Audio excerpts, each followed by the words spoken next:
ବିଞ୍ଝାରପୁର ନିର୍ବାଚନ ମଣ୍ଡଳୀ ଦଶରଥପୁର ବ୍ଲକର ନିର୍ବାଚନ ପ୍ରସ୍ତୁତି ବୈଠକ ଥାଲକୁଡ଼ି ବିଜୁ କଲ୍ୟାଣ ମଣ୍ଡପଠାରେ ଅନୁଷ୍ଠିତ ହୋଇଯାଇଛି।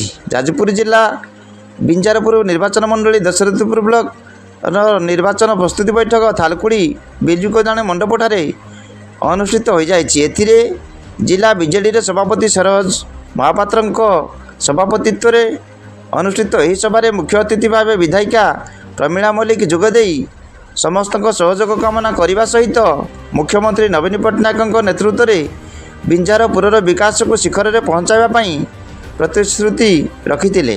ଅନ୍ୟମାନଙ୍କ ମଧ୍ୟରେ ପ୍ରଦୀପ୍ତ ମହାନ୍ତି, ହିମାଂଶୁ ପରିଡ଼ା, ରଞ୍ଜନ ପୁଷ୍ଟି, ଝିଲିରାଣୀ ମଲ୍ଲିକ, ନୀନାରାଣୀ ସାମଲ, ମାମିନା ମଲ୍ଲିକ, ଧୀରେନ୍ଦ୍ର ମଲ୍ଲିକ, ଛତ୍ରପଡ଼ା ସରପଞ୍ଚ, ଜାଫରପୁର ସରପଞ୍ଚ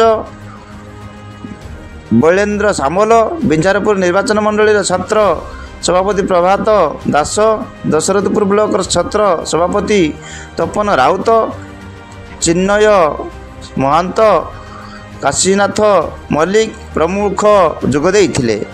ଯାଜପୁରରୁ ସରୋଜ କୁମାର ସାହୁଙ୍କ ରିପୋର୍ଟ, ଜାଗ୍ରତ ଭାରତ ନ୍ୟୁଜ୍।